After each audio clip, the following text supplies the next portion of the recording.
Good afternoon, everyone. David Dubine here. Thank you so much for spending your valuable time with the Adapt 2030 channel. We're going to jump up to Manitoba in Canada. That dark green line at the 22nd week at about 65% means Canadian production decreasing. U.S. spring wheat planting, black bar only at 50%. Many examples of shrinkflation. How about hyperinflation? Iceberg lettuce, $11.99 per head. You know we're in a recession when they're using a Porsche to deliver pizza. Let's reframe it. You earn 50,000 pounds a year, blood, sweat, and tears for 55 hours a week just to own the home of a Middle Ages peasant. I'm going to put your mind to work. What are we looking at here?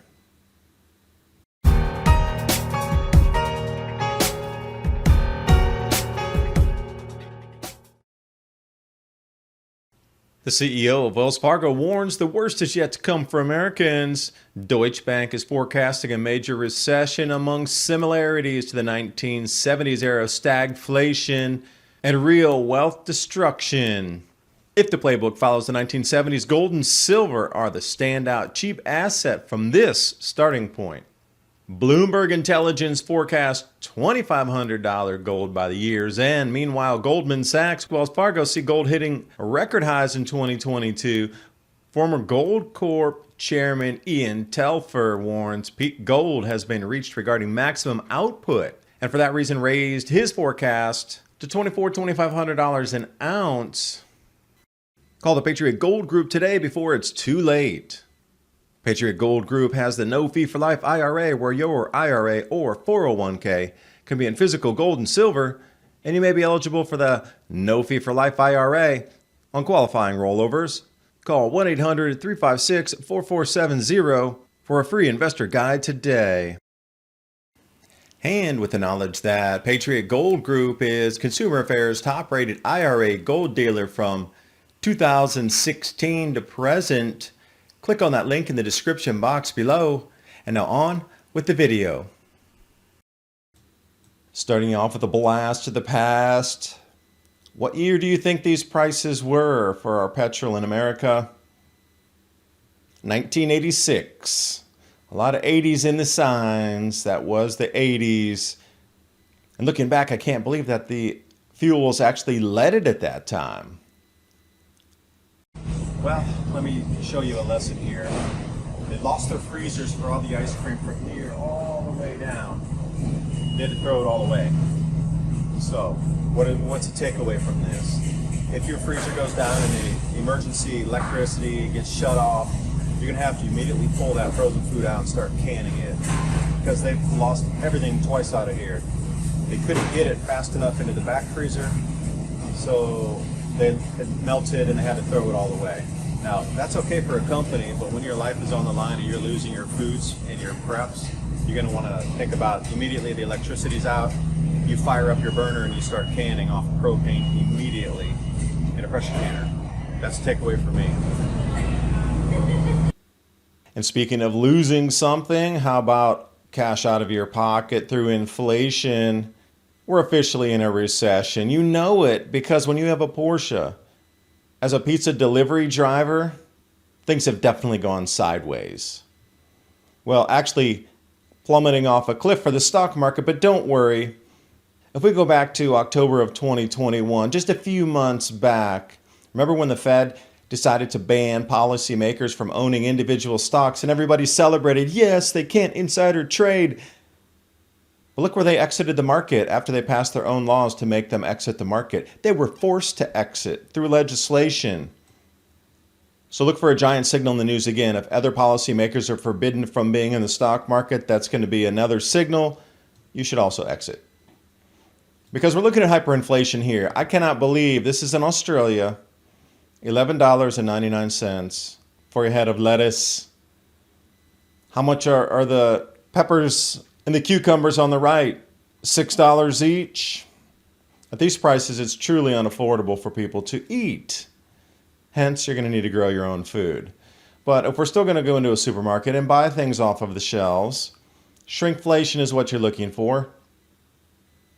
Full list right here, all the way from junk food, the Dorito chips, to toilet paper, Quaker oats, body wash, raisins, and tuna. Now, the tuna is interesting because that's what a lot of people are using for long-term storable foods, 6 ounces to 5 ounces. And if we go right above to the spaghetti, 500 grams to 400 grams. So you're looking for a good 10 to 20% reduction in everything that's coming out. So if you waited to this point, not only are you getting less food, but you're paying far higher prices.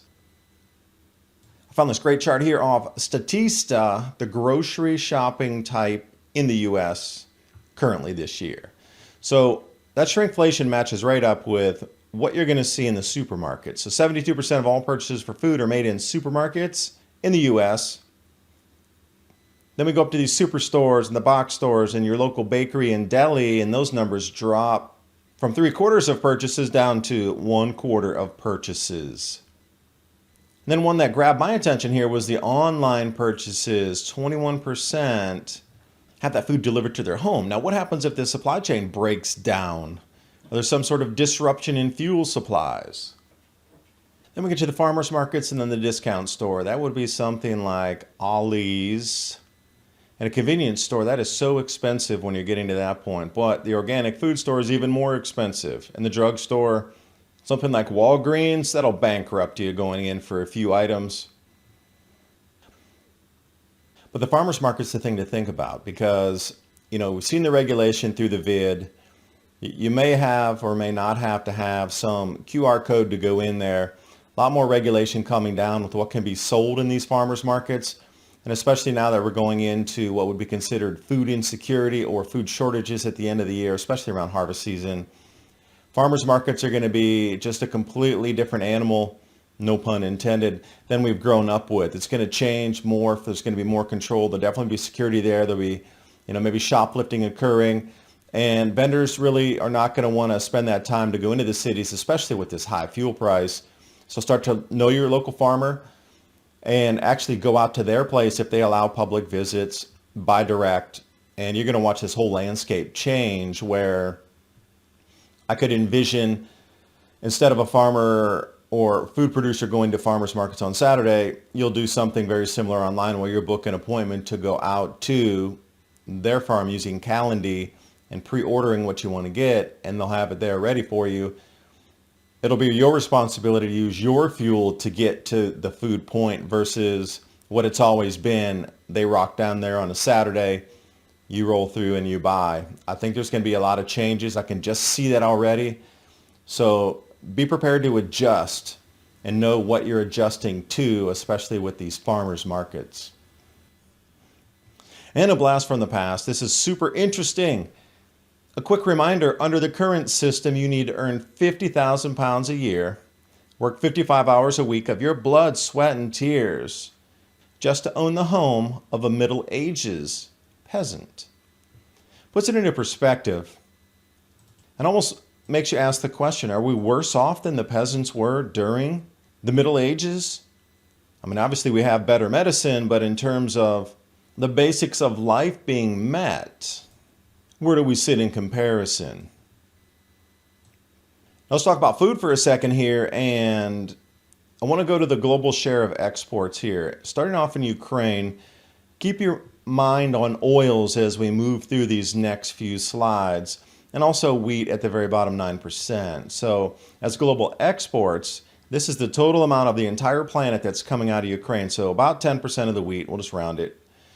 And 40% of sunflower oil, we'll round that also. So keep those two numbers in your head as we move forward here, because when we go up to Manitoba in Canada, the planting progression is so far behind, it's making people shake in their boots at what's not going to be produced and the price it will come in. They're only 65% complete on the planting, and you see they should be around the 100% mark by now. But it continues to be the same sets of circumstances driven by too much rain, drought, too cold, too hot, whatever it is. This mix is not very good for plants moving forward and crops in any of the North American countries. So Manitoba here on the Canadian map for you produces 15% of the wheat production out of Canada. So we'll need to slash that down. It'll probably come in somewhere around 9%. So when you start to subtract the Ukraine, and now we're going to subtract Canada, and looking at the oils as well coming out of Manitoba, if there's a 40% reduction of sunflower oil in the Ukraine, obviously there's going to be some switching of oils. More people are going to buy this canola oil, rapeseed oil. But if there's a decline in that, then what? So everywhere you're looking, there's declines, even if you're going to move to the substitution crops. So down to the U.S. spring wheat planting progress. This is from the last week of May, USDA, of course. 2022 black line, that's really far below the averages going back 10 to 15 years. And the Durham wheat, our favorite pasta wheat planting progress, 5-year average is that black line that's trending up at around the 100% around June 5th. But as we sit right now, right around 60%.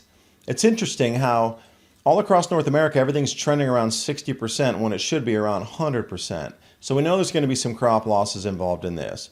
So North Dakota would be straddling between Saskatchewan and Manitoba. If that line comes straight down, that pretty much cuts North Dakota right in half. So it's right up there at the Canadian border. So Saskatchewan's also going to experience delayed planting as well. So everywhere you look, delayed planting in wheat across the entire planet. Europe's not immune either. They have a drought, massive hailstorms, and inclement weather has been ruining the crops across France. The supposed swing producer for Europe that is going to save the day. Everywhere you look, it is dismal on the planting percentages and then what would be expected for yields coming out. Now, in addition to this, we do have that fertilizer shortage that has been ongoing, and we'll finally get the numbers at the end of the month here, or hopefully next week, of what the farmers truly planted versus what they intended to plant. Now, this is going to be the information to look for when it comes out. It's not going to be a big news fair. You're going to have to dig deep to find this one because it is going to be shelved as fast as it can. This is going to be the thing that's going to rock the markets. Now, see, this current downtrend in the stock market and crypto market, I really believe has something to do with people trying to cover their short calls on wheat and different kind of commodities. Things are not going to be produced this year at the levels they were prior. Like, we are absolutely going into a food insecure time. There will be rationing by the end of the year. That's my own call there. We're going to go to a digital rationing card. And then as we move into the southern hemisphere, planting season coming in spring, Tonga ash eruption is going to be something they're going to have to contend with. That ash is going to have a significant effect on precipitation patterns, temperature ranges, all across the southern hemisphere. We're starting to see it right now where there's abnormal events happening everywhere on all the continents that grow food in the southern hemisphere. So, question of the day, this image, what is it? Because it's like life. When you look at it from a different perspective, the view, the totality of what you're looking at changes. It's the same exact thing that we're familiar with, just in a different way to look at it. And we're going to have to do this through our lives, the way we purchase food, the expensive food, your access to foods, and how you're going to have to adjust your lifestyles based on food pricing or non-availability as we get toward the end of the year. Plus the way people's psychology is going to shift during this time. It is going to be a massive shift on how humanity perceives the comfort around them. This is nothing more than looking straight top down on one of the pyramids in Giza. And if you like this type of information, join me over on Telegram, where I'm trying to build the channel out. I usually throw different links and forward on other things that I find in Telegram groups that I'm not going to use in the videos, but I find of interest, especially about growing different foods, how to store foods, and that's basically what the channel is about on Telegram, is sharing information about anything food moving forward and the best ways to store it, prepare it, and get ready for these price changes. Now, during that time, you're going to need some storable food, so think about My Patriot Supply. It's a great way to support the channel and give yourself peace of mind knowing you have 25-year storable foods. So if there is an emergency, you can just ride it out in your home and then emerge after it's a bit safer to go out. That's the whole reason. Or something catastrophically wrong where no food is delivered and all deliveries to your supermarket stop, you still have the food. And it's going to be all about the psychological game moving forward with these changes that we're seeing. So I wish you the best in your preps, getting things mentally in a line for these changes. You got 3 months. I should say we all do. It's going to be here. It's occurring now. And it's just data point after data point lining up to the yields aren't going to be there. Food prices are going to get astronomically high. So the more food you can grow yourself or the more you can buy and get ready for these changes. And you're going to have to change your lifestyle too. And that's going to be the biggest thing a lot of people are not thinking about is the change of lifestyle that's going to come along with this. So I do thank you for watching. Hope you got something out of the video. All the links for tonight's stories, graphics, My Patriot Supply, you can just click and go from there. And I encourage you to share this information with your friends and family because this type of USDA data that's actually in graph form is quite easy to explain. And it's a great way to start a conversation. And if they're not really 100% on board of the information you're talking about, just verbally, throw a few of these charts in. And also I linked to a lot of those PDFs are 30, 40 pages long where I pulled some of those screen grabs out of the Manitoba seeding and also for the USDA updates. So there's much, much more information that you can chase down through the links provided in the description box below.